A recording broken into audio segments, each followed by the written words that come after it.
There is a truth about women that almost no one dares to say out loud. Not because it's false, but because it clashes violently with the polite, harmless image society demands they perform. Say it openly, and you're not debated. You're attacked.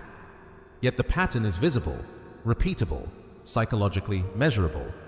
And once you recognize it, once you truly grasp the inner split between what women claim they desire and what actually stirs them when no one is judging, you can never unsee it. Public language and private impulse do not live in the same universe. What is spoken is filtered through shame, conditioning, and social reward. What is felt is raw, unedited, and often inconvenient. In that unguarded internal world, women are not purely soft, gentle, or morally curated. They are intense, contradictory, sometimes aggressive, sometimes submissive, often drawn to things that would embarrass them if exposed, not because something is wrong with them, but because they are human. Sexual beings shaped by instinct and culture at the same time. Much of what women feel is pushed underground by expectations about how they should be, so it becomes hidden, denied, split off. And the man who understands this psychological split doesn't just understand attraction, he understands influence, not by force, not by manipulation, but by seeing what most people are too uncomfortable to acknowledge. The fantasy gap. Step into any large bookstore and move toward the romance shelves, the area that quietly generates more money than almost any other section. These books are not niche, they are not underground, they are not written for outsiders. They are mass-consumed by women across cultures, ages, and backgrounds. And again, one pattern dominates the stories. The central male figure is rarely soft, gentle, or endlessly accommodating. He is composed, he is controlled, he is powerful. He does not chase approval. He does not explain himself. He does not ask for permission to exist. He enters the woman's world and changes it, not by pleading, but by presence. Readers do not hide this preference. They buy these books publicly. They discuss them openly. They recommend them to friends. Yet if you ask many women directly whether they desire a man like that in real life, you will often receive rejection, defensiveness, or moral outrage. Why? Because what feels true internally is not always safe to say socially. Modern culture trains women to speak in values: kindness, fairness, equality, emotional availability, and safety. These are the acceptable answers. But attraction does not originate in the social mind. It forms in the emotional nervous system, the ancient part of the brain that responds to strength, certainty, direction, and intensity.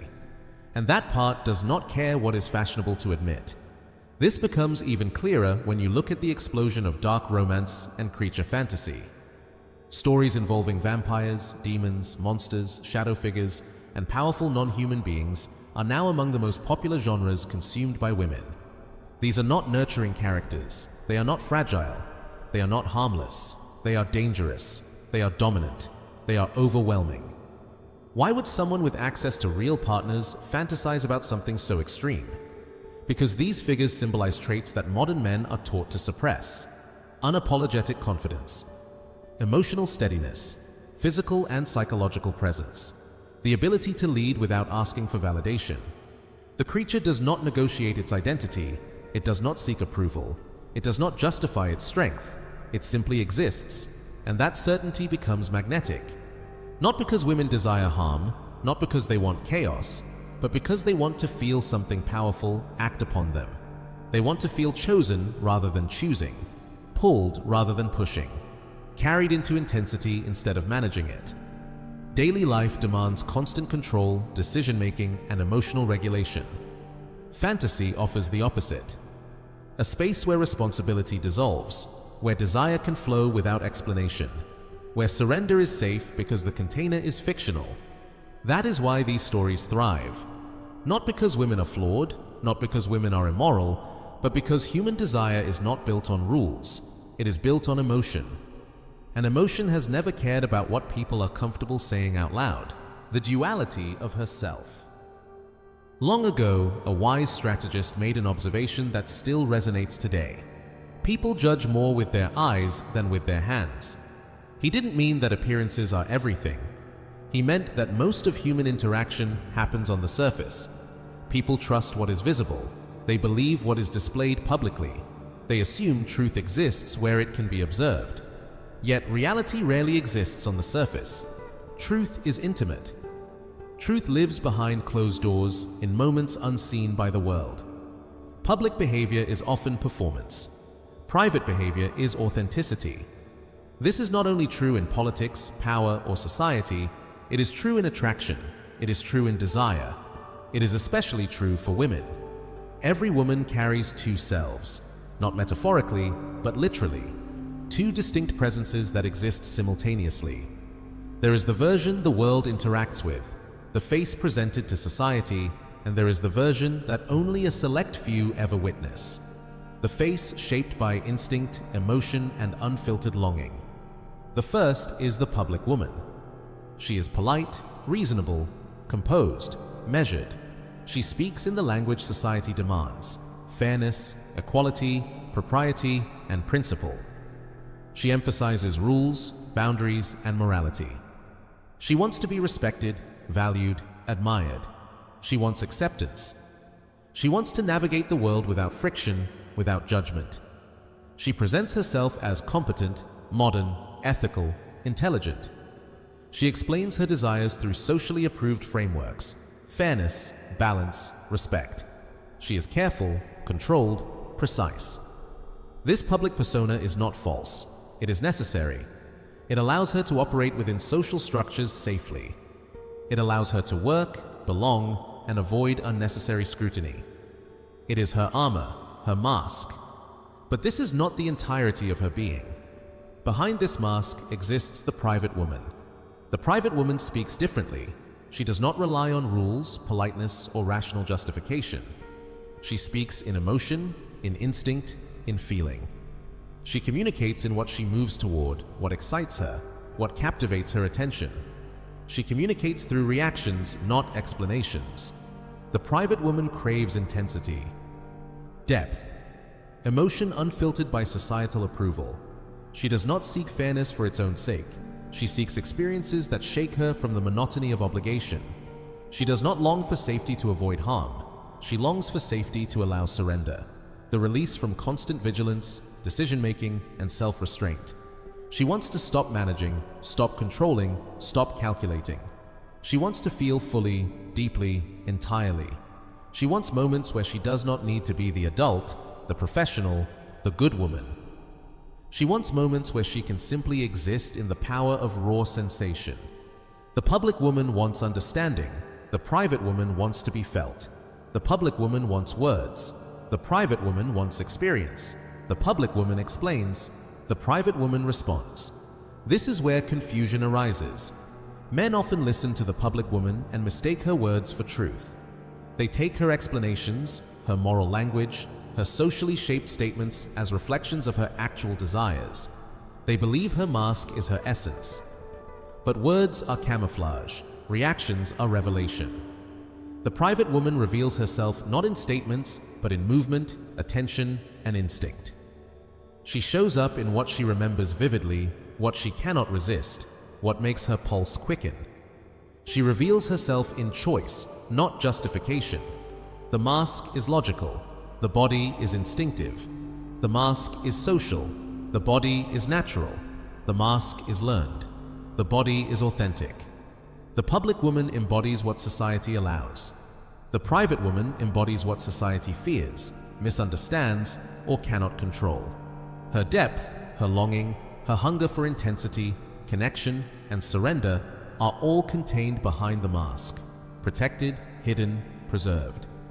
She is not broken. She is not immoral. She is not deceptive. She is human, fully human. Her desire for emotional intensity, transformation, connection, and surrender is natural, not aberrant. She keeps the mask in place because vulnerability is dangerous, because society judges, misinterprets, exploits. She shields herself. She only drops the mask where safety exists, where trust is proven, acceptance is certain, and the environment allows her to be exposed without consequence. When she does remove it, the man before her encounters the real woman, not the controlled, polite, correct, socially approved version. the raw, honest, reactive, alive version. The one capable of deep connection, memory, passion, and transformation. The man who understands this does not confront the mask. He does not argue with it. He does not shame or dismiss it. He honors it. He creates space for both identities to exist simultaneously. He provides safety for the mask and permission for the truth behind it to emerge. This is where real intimacy begins. This is where authentic connection is forged.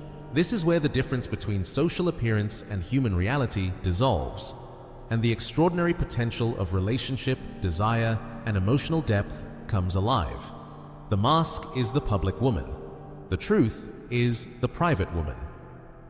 Understanding this distinction is the key to seeing her, fully, completely, without illusion. The wild man. Paradox. Every culture knows the tale of the wild man and the woman who falls for him. It's in ancient myths, it's in fairy tales, it's in blockbuster movies, it's in the novels women devour, and it doesn't stop there. It exists in reality. A woman meets a man who feels different from anyone she has known. He isn't violent, he isn't cruel, he isn't abusive, yet he exudes a kind of energy that sets him apart. He is powerful, unpredictable, magnetic, alive in a way most men around her are not, and she is drawn to him.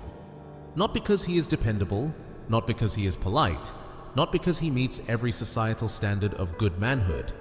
She is drawn because he feels electric, because he carries presence, because he embodies something rare: intensity, mystery, and raw vitality. He is the wild man. And here is the crucial point. She does not fall for him despite these qualities. She falls for him because of them. The thrill, the danger, the edge, that is the spark of attraction. First comes fascination, then comes desire for stability, always in that order. Women do not desire safety and then long for danger. They encounter danger, feel alive, and then hope for safety. This explains the universality of the story. The wild man is unrestrained. He is commanding. He is unpredictable. And she convinces herself she is special. She believes she is the one who can soften him, the one whose love will reshape him, the one who can turn unbridled power into devotion. She steps into the narrative not as a victim, but as a savior. Her purpose feels clear. Her meaning feels tangible. I am the one who changed him. It is a seductive identity. Yet this is where reality diverges from fantasy. Gradually, he calms. Gradually, he becomes predictable. Gradually, the danger dissipates. And with the fading edge, attraction diminishes. Not because safety is undesirable, not because kindness is unattractive, but because desire is fueled by contrast, by tension, by the unknown. The very quality that made him irresistible, the risk, the intensity, the unpredictability, vanishes. And something shifts inside her. She tells herself she should be satisfied. She tells herself she has everything she wanted, yet she feels a void, restlessness, confusion, a quiet dissatisfaction. Without realizing it, she begins scanning for another spark, another wild man, not for drama, not for pain, but to feel alive again, to experience intensity, to awaken her emotions. And so, the cycle continues, drawn to danger, consumed by passion, softened by stability, disenchanted by predictability. This is not manipulation, it is not malevolence, it is human psychology. Desire is born from contrast. Attraction thrives on polarity. When the polarity fades, so does the fire. This is the wild man paradox. It is not about monsters, it is about energy. It is not about chaos, it is about intensity. It is not about bad men, it is about strong men losing their edge. When a man becomes too safe, too predictable, too emotionally flat, he becomes invisible. And she cannot explain why. She only knows that something vital is missing, something that once made her heart race, something that made her feel alive. And inevitably, she searches again, not to suffer, not to provoke drama, but to encounter life in its rawest, most electrifying form. She searches for the wild man, because feeling alive is more intoxicating than comfort ever could be. The edge of attraction. Women crave intensity, but not chaos. They do not seek harm. They do not seek turmoil. They do not desire unpredictability that threatens their safety. What draws them is the sensation of controlled danger, the knowledge that a man possesses power and chooses to wield it carefully. They are drawn to strength, but strength paired with restraint. They are attracted to dominance, but dominance tempered by awareness. The thrill comes from the tension. A man could be dangerous, but he decides not to act on it. That decision builds trust. That restraint sparks desire. A man without an edge is invisible. A man without strength fades into the background. A man who is overly soft becomes a friend. He is polite. He is safe. He is predictable. And predictability never excites. It does not stir emotion. It does not ignite curiosity. It does not awaken anything within her. She feels calm, but she does not feel alive. Conversely, a man who lacks control is intimidating. Too aggressive, too forceful, too unrestrained. He sparks fear instead of attraction, pressure instead of longing, threat instead of trust. She does not reject strength. She rejects the absence of control. Without it, power becomes dangerous. The balance lies in the middle. A man who has raw power and keeps it in check. A man with intensity and the calm to anchor it. A man who carries depth and remains steady. He does not need to prove himself. He does not shout. He does not overcompensate. His presence is quiet but undeniable. His power is felt, not announced. This is what makes him magnetic. This is what makes him rare. This is what makes her remember him. He evokes two feelings at once: safety and awakening, protection and excitement, calm and aliveness. Not danger alone, not security alone, but controlled intensity, measured power, restraint that amplifies desire. This is not aggression, it is not dominance, it is not coldness, it is completeness, strong enough to hold tension, calm enough to hold space, present enough to be experienced, disciplined enough to be trusted. The man who balances both sides becomes unforgettable. Not because he thrills, not because he comforts, but because he makes her feel something rare, safe in the presence of power. That is the edge. That is the balance. That is what endures. The power of presence. Words fade, feelings endure. A woman rarely recalls exactly what you said. She forgets your clever lines, your explanations, even your promises. But she never forgets how being around you made her feel. Language passes through the ears. Emotion lodges itself in the nervous system. That is where memory takes root. A polite, proper man is easily forgotten. He says the right things, behaves correctly, and follows the rules. But he rarely leaves a lasting impression. His presence is neutral, predictable, safe. Over time, he dissolves from her memory, not because he did anything wrong, but because he stirred nothing inside her. Contrast that with a man who moves her, not simply calming or reassuring her, but making her feel truly alive, seen, chosen, aware, stirred. He shifts the energy in the room. He changes the tempo of her emotions. His presence leaves a subtle, undeniable mark that the mind cannot erase. She remembers the way her pulse quickened, the way her thoughts stilled, the way her attention zeroed in on him. She remembers the quiet authority in his gaze, the deliberate calm in his voice, the sense that he exists fully without apology or distraction. That is what endures. Not the conversation, not the details, not the words, but the emotional resonance, the memory of how it felt to be in his orbit. This is why attraction is not rational. Desire does not grow from logic, explanation, or persuasion. You cannot argue someone into longing, nor can you reason them into passion. The nervous system responds to experience, not argument. A man who delivers emotional contrast becomes unforgettable. One who brings depth becomes significant. One who instills safety becomes trusted. And one who can create all three simultaneously, intensity, depth, and security, becomes impossible to forget. This is not manipulation. It is the architecture of memory. Emotion acts as a bookmark in the brain.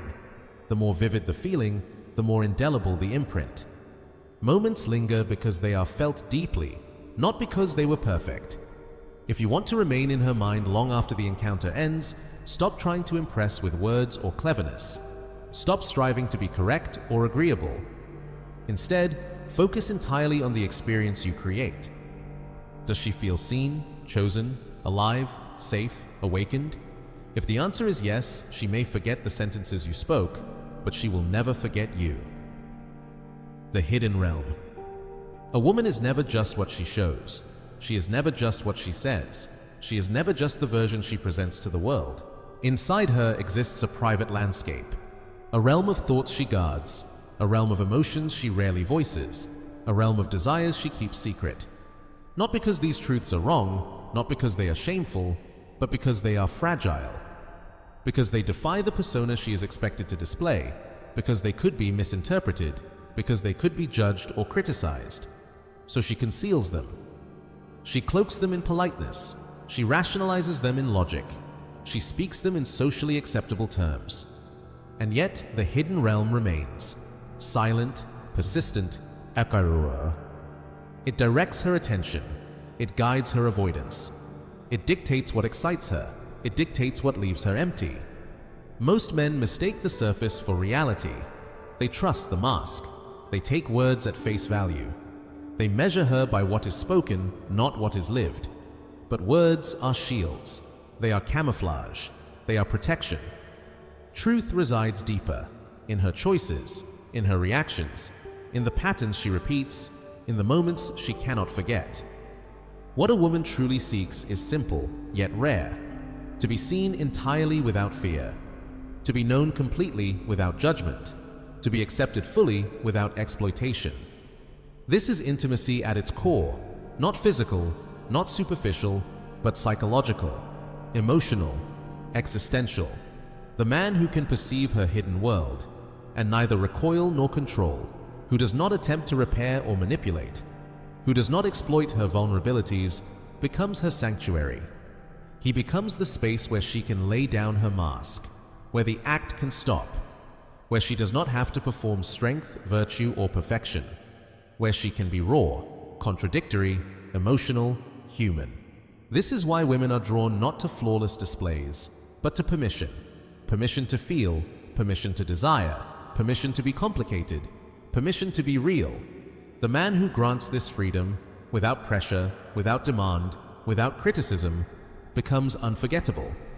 Not for dominance, not for charm, but for liberation.